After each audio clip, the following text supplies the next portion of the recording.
Dans cette émission, on va parler principalement de tout ce qui est lubrifiant. Alors moi, je vous conseille principalement celui-là, vraiment bien, pratique. Non. Oil. Lubrifiant moteur. Ah merde, lubrifiant moteur. C'est la voiture aujourd'hui. Rien à voir.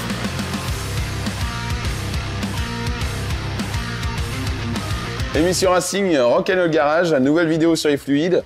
Rock, comment vas-tu? Super et toi, Oil? Impeccable. Je crois qu'on a une émission à tourner. Allez, on est parti. Let's go. À quoi ça sert exactement l'huile? Pourquoi on met de l'huile dans un moteur? Alors pourquoi on met de l'huile? Tout simplement, l'huile est un lubrifiant qui va venir lubrifier les pièces mécaniques entre elles afin d'éviter au maximum la friction, donc l'échauffement du moteur. Voici notre bidon d'huile moteur pour vous expliquer qu'est-ce que le chiffre 5, qu'est-ce que le W, qu'est-ce que le 30. Tout simplement, le chiffre 5 veut dire l'indice de fluidité à froid du moteur et le 30 est l'indice de viscosité à chaud de l'huile du moteur. Comment savoir s'il faut de la 530 ou de la 030 ou de la 1040? C'est écrit dans le carnet d'entretien du véhicule. Exactement. Maintenant, il faut savoir quand est-ce qu'il faut la changer. Parce Alors, que ça change. Ça, bien sûr, faut changer son huile. En temps et en heure, c'est bien. En moyenne, c'est de 1 à 2 ans en fonction des véhicules ou de 10 à 30 000 km. Ça dépend forcément du constructeur et de l'utilisation qu'on a de son véhicule. Je vais vous montrer comment on fait son niveau d'huile. Donc je viens desserrer mon bouchon. Hop. J'essuie bien sûr pour éviter toute trace. Je le remets dedans. Et là, en sortant, il faut que je sois entre les deux traits normalement. Là, on peut voir qu'il n'y a plus d'huile. Ce véhicule manque clairement d'entretien. Vous prenez de l'huile, moi elle est en bro, mais vous normalement vous l'achetez en bidon. Et donc, vous venez le mettre dedans. On remet un peu d'huile. On y va 1 demi-litre par 1 demi-litre, hein, ça va très vite. Et puis après, on attend bien que l'huile s'écoule une première fois. On réessuie notre jauge à chaque fois, on la remet dedans, on ressort, et quand on est entre les deux traits, c'est bon, le niveau est bon. Let's go sur le liquide de refroidissement. Il y a plein de couleurs différentes, mais il y a deux familles. Le minéral, qui est le premier liquide de refroidissement qu'il y avait sur le marché, qu'on va plus utiliser sur les anciens véhicules.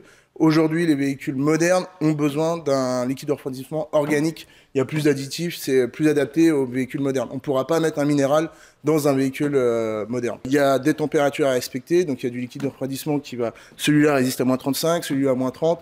En fonction d'où vous vivez, vous mettez le liquide de refroidissement qui convient à votre voiture, quoi. Comme l'huile tout à l'heure, il y a un entretien à respecter. Oil, c'est tous les combien à peu près? À peu près tous les 5 ans, je vais vous expliquer pourquoi.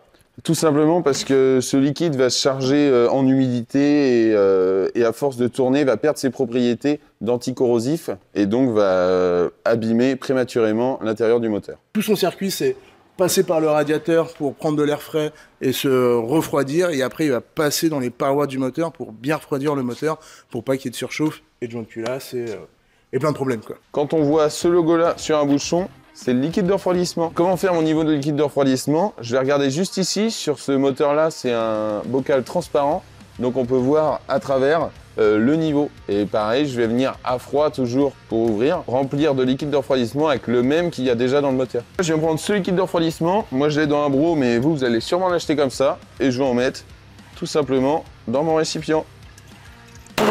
On continue avec le liquide de frein. On freine pas juste parce qu'on appuie sur une pédale. Il se passe quelque chose derrière la pédale, c'est le liquide qui va du coup se balader dans toutes les durites jusqu'à l'étrier. C'est ça, Will? Exactement, exactement. Il y a un entretien?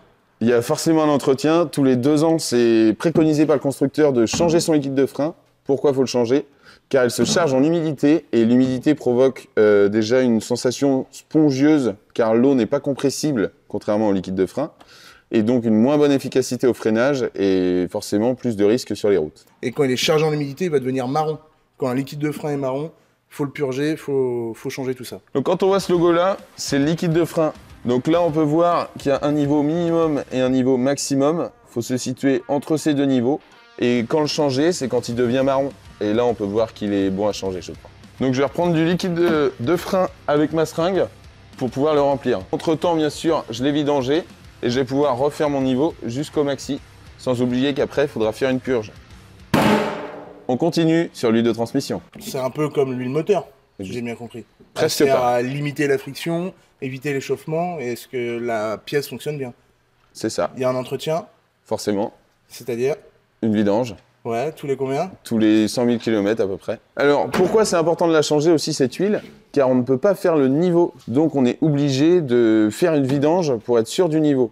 Et un simple particulier ou d'un simple coup d'œil, on ne peut pas vérifier si la transmission contient encore de l'huile ou non, et donc si elle est encore lubrifiée ou non. Là, on est sur un 4 roues motrices, donc on peut voir juste ici la boîte de vitesse, ici la boîte de transfert, ici le pont arrière, et ici le pont avant. Toutes ces pièces mécaniques nécessitent un entretien. Pour finir, le lave-glace. Celui-là, faut pas l'oublier. Quand il n'y en a pas, c'est refus au contrôle technique, le lave-glace. Donc hyper important. Quand le pare-brise est plein de moustiques, il n'y a plus de visibilité, donc c'est super important d'avoir un bon lave-glace qui sèche bien et qui nettoie bien. Est-ce qu'on peut mettre ce qu'on veut dedans? Parce que là, pour le liquide de refroidissement, l'eau, j'avais pas le droit. Là, je peux mettre de l'eau. Ouais, après ça sert à rien, mais tu peux. Ouais, ok. Je peux mettre du vinaigre, on a entendu tout à l'heure quelqu'un dire du vinaigre, du liquide vaisselle. On peut mettre tout ce qu'on veut, après si ça marche pas, bon bah c'est le problème quoi. Faut que ça nettoie quoi. C'est ça. Et que ça laisse pas de traces. Bah là il y en aura du coup. Ce logo là signifie liquide lave-glace.